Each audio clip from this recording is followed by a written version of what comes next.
Самая высокая ступень развития нравственной культуры – это когда мы понимаем, что способны контролировать свои мысли. Искренне желаю всем этого достичь. Моршел Дашук, уважаемые зрители национального канала. В эфире программа «Культура», и ближайшие полчаса проведу с вами я, Элиза Барахоева. Главные темы выпуска. Глава Республики Ингушетия Махмудали Калиматов проинспектировал ход строительства Государственной филармонии в Магасе. Прикосновение к прошлому. В Ингушском государственном музее краеведения имени Тугана Мальсагова открылась выставка уникальных находок древности. Прошло. Не пропустите премьеру клипа заслуженного деятеля искусств Республики Ингушетия Розы Икажевой. Глава Республики Ингушетия Махмудали Калиматов и министр культуры региона Залина Ильянова побывали на месте строительства Государственной филармонии в Магасе. Важный для нашей республики объект культуры строится по поручению президента России в рамках федеральной программы сохранения культурного и исторического наследия.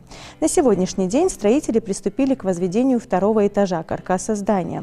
Глава поручил Министерству строительства региона уделять особое внимание контролю качества работ на всех этапах реализации проекта. Строительство филармонии как знакового культурного объекта для города и республики очень сложный и многоэтапный процесс, требующий кропотливой работы над каждым элементом здания.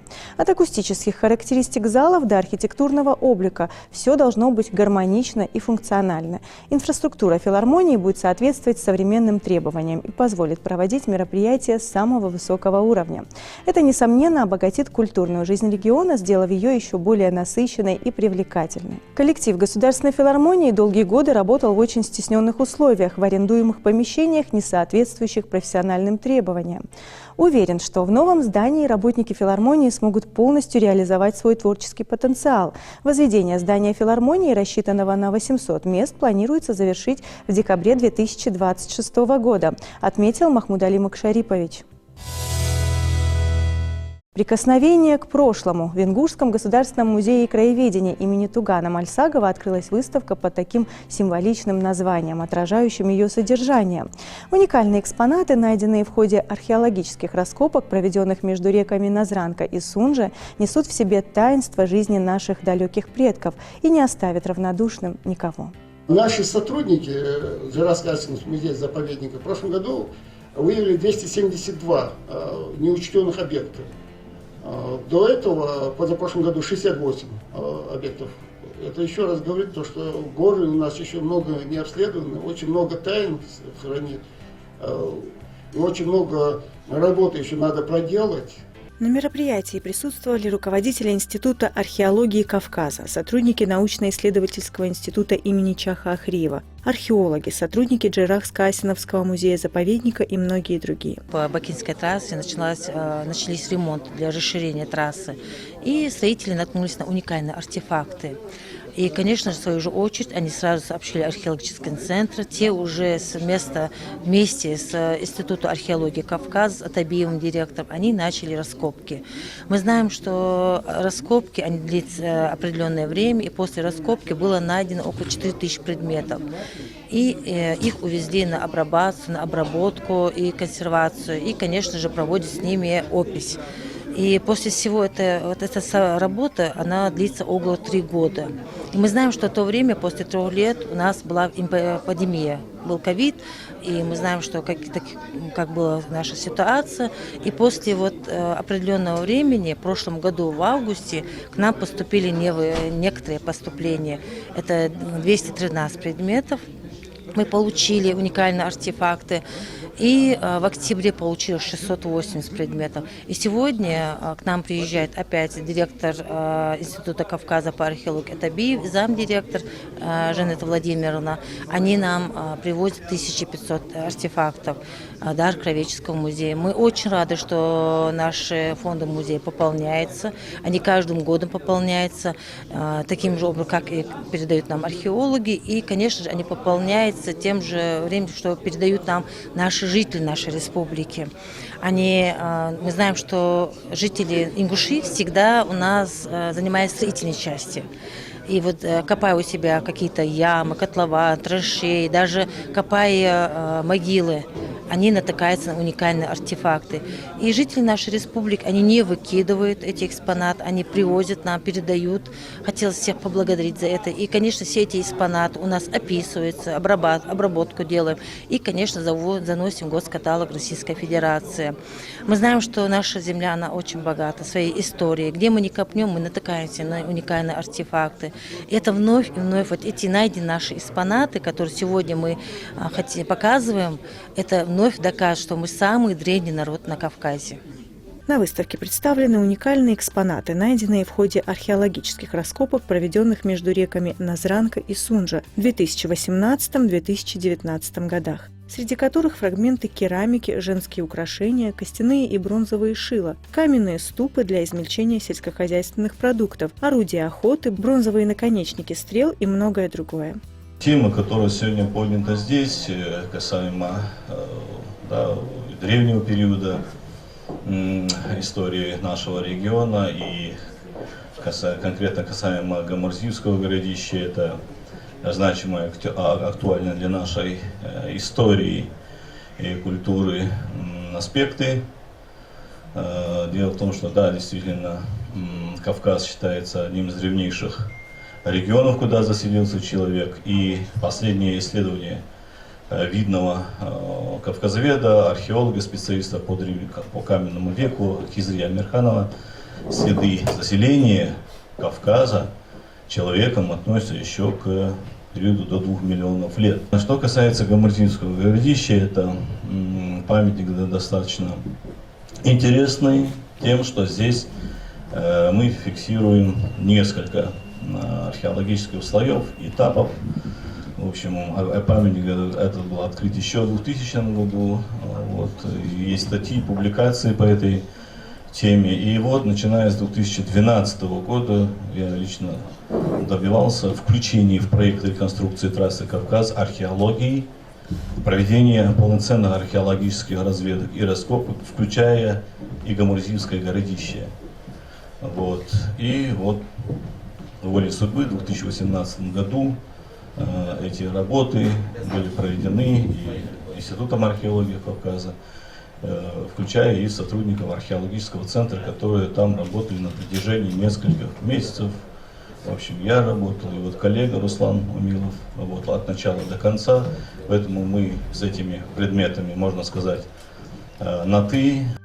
В Назране и в Назрановском районе сосредоточено множество исторических памятников и других достопримечательностей, которые позволяют говорить о том, что история этой территории очень древняя. При ремонте трассы здесь было найдено множество артефактов. В 2018 году в районе Гамурзиева велось расширение федеральной трассы Кавказ. Вскоре обычные строительные работы повлекли за собой настоящую археологическую экспедицию. За это время под землей были обнаружены целые города, или скорее то, что от них осталось, городища. Скифские курганы с предметами древнего быта, глиняные сосуды, бронзовые украшения и даже загадочные останки людей с деформированными черепами. От трассы раскопки двинулись в горные районы республики, и там были обнаружены многочисленные памятники, родовые башни, старинные храмы. Гамурзиевское городище – это историческое поселение в Назрановском районе Ингушетии. Руины древнего поселения занимают обширную территорию примерно 10 тысяч квадратных метров. Важно отметить, что найденные здесь предметы свидетельствуют о том, что нашими предками была создана богатая, разнообразная, самобытная материальная и духовная культура. То, что мы сегодня можем видеть, это достояние всего ингушского народа, что еще раз доказывает уникальность материально-духовной культуры ингушей. Меня очень радует, что в Ингушетии ситуация во многом отличается в положительную сторону. Я это наблюдал в тот момент, когда шла реконструкция федеральной автодороги. Вы не позволили перенести, перезахоронить ни одно из тех погребений на мусульманских кладбищах, которые попадали в зону реконструкции. Это был смелый шаг, это был шаг настоящих мужчин, это был шаг настоящих горцев. И сегодня мы проводим исследования в нескольких районах республики. Мы планируем помочь в постановке в единый государственный реестр оставшейся части башенных комплексов Ингушетии, Джиракского района, Арки. Мы принимаем участие в разработке проектов по развитию горнолыжного кластера. При этом на всех совещаниях мы обязательно обращаем внимание на то, что категорически нельзя игнорировать вопрос сохранения культурного наследия. Руководители Института археологии Кавказа привезли часть этой уникальной коллекции на историческую родину, и нашей съемочной группе удалось отснять для вас уникальные кадры. Эти экспонаты хранят в себе дух, культуру и быт древних ингушей. Они словно обладают магической силой и несут в себе глубокую смысловую нагрузку. Вот такие ковчеги, совершенно потрясающие. И керамика, и размеры. Государственный музей краеведения имени Тугана Мальсагова открыт для посетителей, и у вас есть прекрасная возможность прикоснуться к прошлому, не только посмотреть, но и услышать историю происхождения этих и других экспонатов, отражающих культуру и быт ингушского народа. «Прошло» – этот глагол очень часто имеет судьбоносное значение, и его смысл зависит от контекста – облегчения или сожаления. О том, что он означает в новой песне заслуженного деятеля искусств Республики Ингушетия Розы Икажевой, мы узнаем сегодня. Ведь она пришла к нам с премьерой видеоклипа. Здравствуйте, Роза. Здравствуйте. Роза, но прежде чем перейти непосредственно к композиции, к твоему новому видео, хотелось бы узнать, чем ты сейчас занимаешься, над чем работаешь. Ну, я сейчас приехала только со съемок «Звезды», которые проходили в Москве.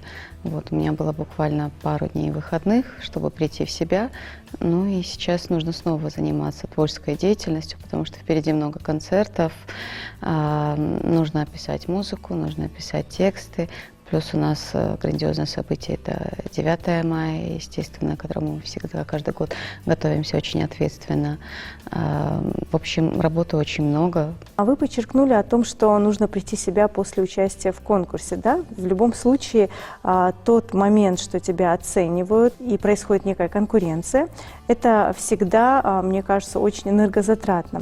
Вот расскажи об этом опыте. Ну, это был первый такой опыт, достаточно серьезный. И я очень счастлива, что я его прошла, потому что, это преодоление себя, это преодоление своих страхов.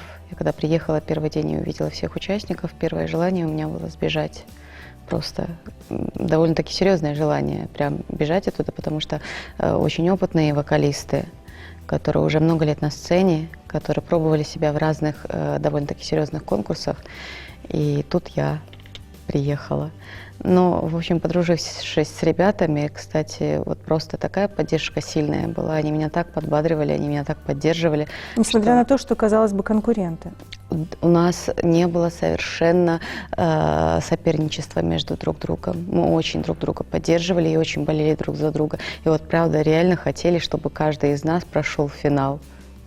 Чтобы победители были все, да, как говорится? Да, вот мы приехали, на самом деле создали группу, в которой мы общаемся по сей день. Мы каждый день переписываемся, говорим, что скучаем друг по другу и строим планы, каким образом нам всем опять попасть в финал, чтобы снова побыть вместе в этой же атмосфере, в которой мы находились. А когда я услышала о том, что на «Новой звезде» будет выступать Роза Икажева, мне, как человеку, который давно работает в этой сфере, да, эта идея показалась очень правильной, поскольку у вас действительно очень красивый голос и очень такая вот необычная манера исполнения, я бы сказала, но вы самокритичны. Довольны ли результатом?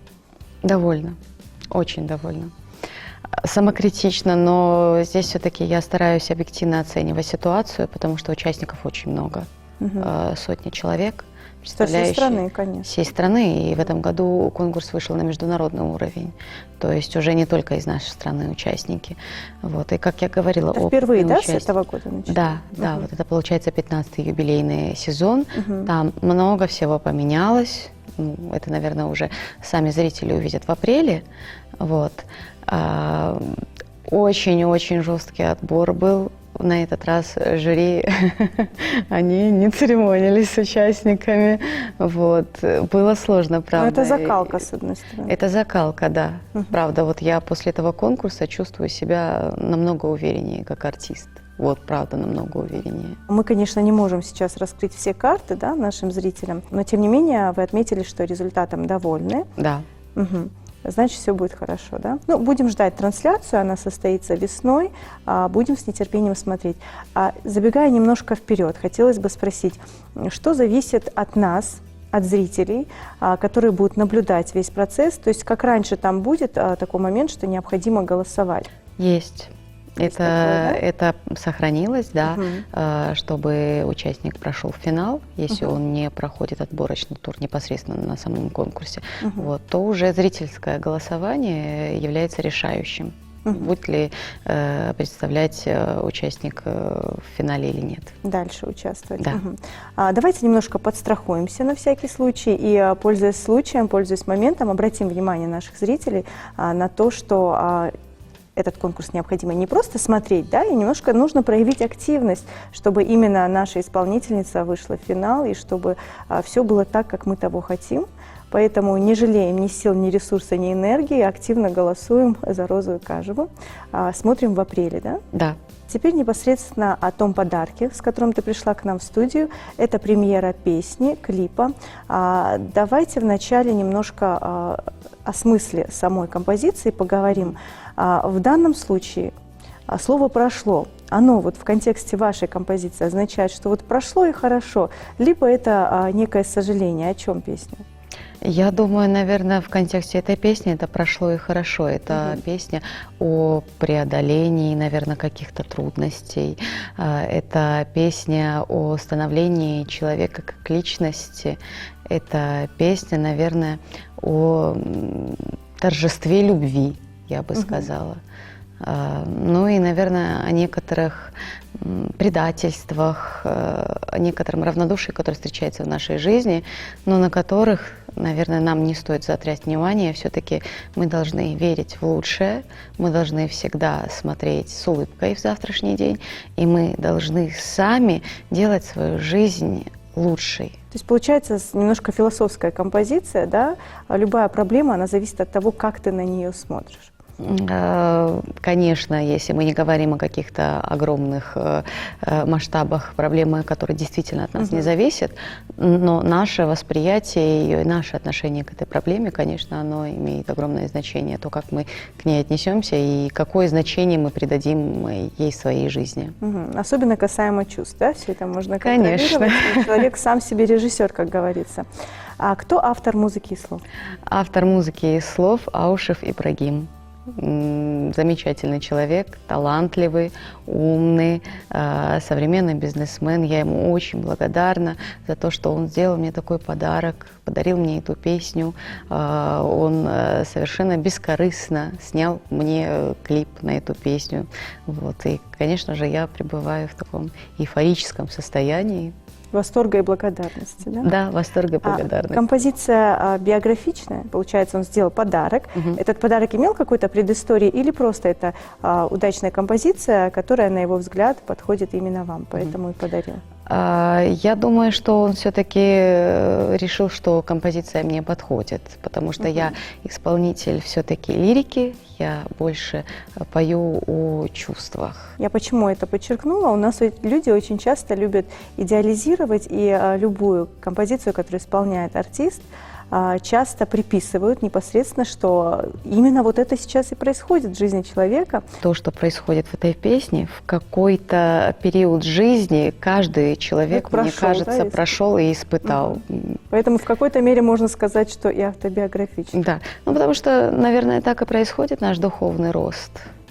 Нам нужно проходить какие-то испытания, какие-то сложности, чтобы мы становились более мудрее, более сильнее, осознаннее. И поэтому, да, это необходимо в нашей жизни. Тематика самого клипа, где он снимался и само действие? Клип снимался в Москве. В основном большая часть происходящего это на студии, ну и некоторые маленькие эпизоды на улице. Причем это зима, это январь. Мы ждали снега, но именно в съемочный день пошел дождь. Ну, в клипе сильно не видно, но я была промокшая очень, вот прям, потому что дождь был такой хороший, весенний, крепенький дождь, не какие-то там капельки, не моросня. Вот. Тематика клипа... Нет, я, наверное, не буду говорить о том, что происходит в клипе, потому что, наверное, не будем раскрывать. Пусть зритель сам посмотрит. А какие-либо казусные ситуации были связаны со съемками? Нет, очень-очень гладко прошел съемочный день. Мы уложились в один съемочный день. Команда была очень приятная. То есть на самом деле. видеоклип снят за один день? Да, получается? он снят за один день. Это Как вот, здорово. да, с утра мы начали на студии, проходили несколько локаций студии и, соответственно, завершили съемки уже на улице города Москвы. Вот. Очень комфортно было, мне очень понравилось. Я вообще люблю все, что связано с съемочными процессами. Мне это очень увлекает, мне нравится. А вы полностью полагаетесь на мнение и авторитет режиссера, либо сами уже вносите корректировки? Нет, здесь я вообще совершенно не участвовала, то есть, а мне не нужно было, там опытные люди, которые знают свою работу, и просто настолько было комфортно, потому что все объясняли, куда встать, какие даже элементарно подсказывали, может, какую-то эмоцию, которую мне нужно изобразить в кадре. Что больше всего запомнилось из съемочного процесса, помимо того, что дождь заменил снег? Ну, да, кроме того, что я промокла и замерзла, ну, запомнилась, наверное, вот эта вот теплая атмосфера, которая была на студии. Все поддерживали, все подбадривали, помогали.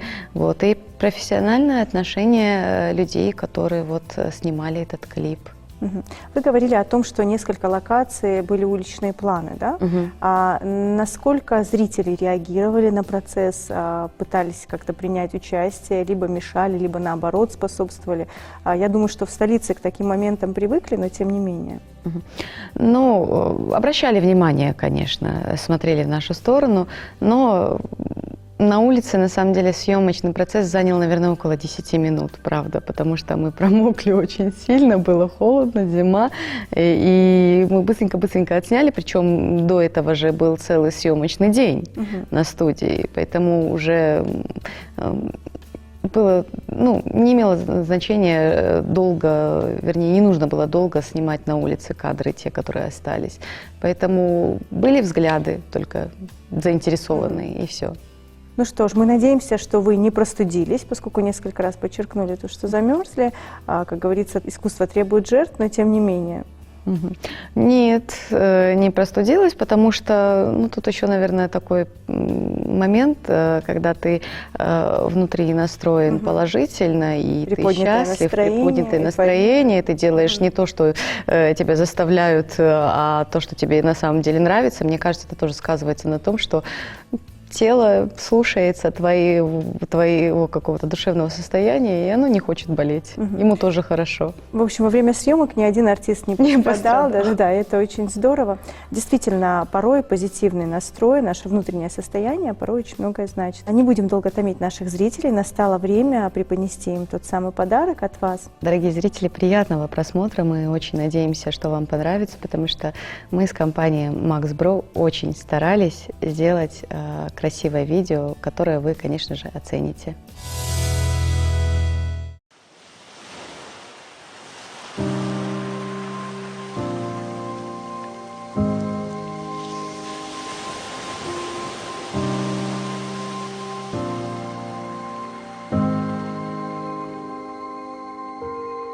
Я не умею любить наполовину,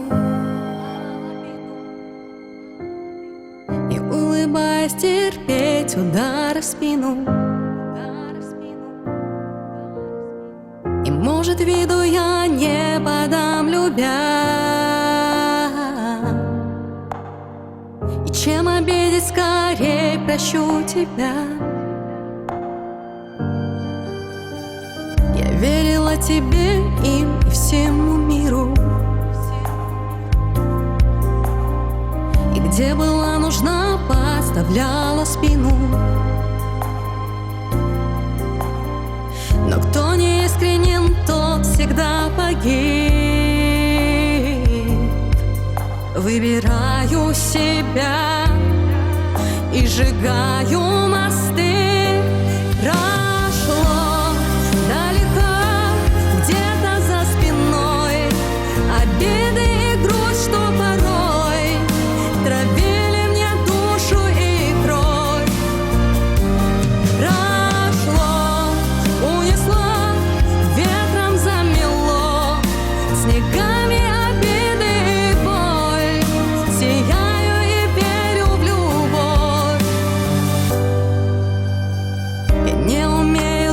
жить наполовину.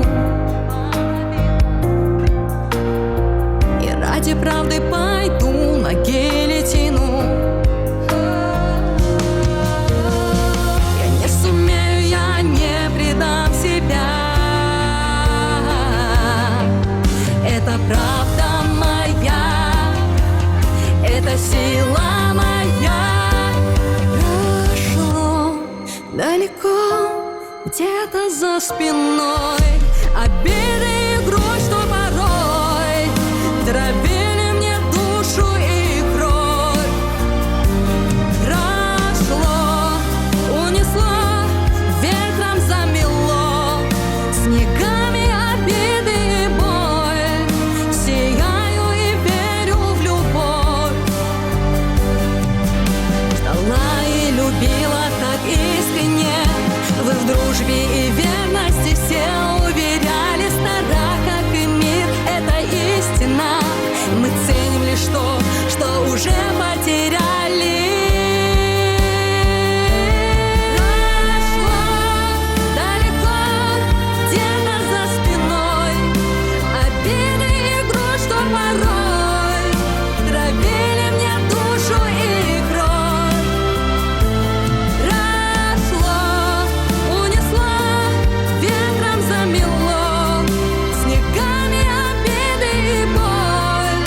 Сияю и верю в любовь, верю в любовь.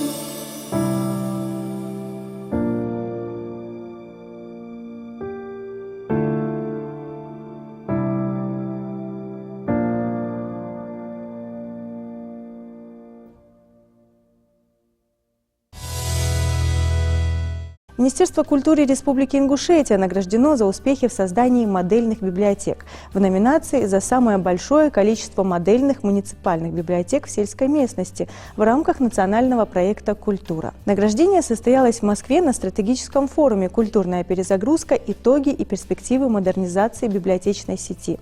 Библиотечную отрасль Ингушетии представили руководитель регионального проектного офиса по созданию модельных библиотек, заместитель директора Национальной библиотеки Республики Ингушетия имени Джамалдина Яндиева Лидия Мальсагова и директор Центральной библиотеки Сунжинского района Эсет Гандарова.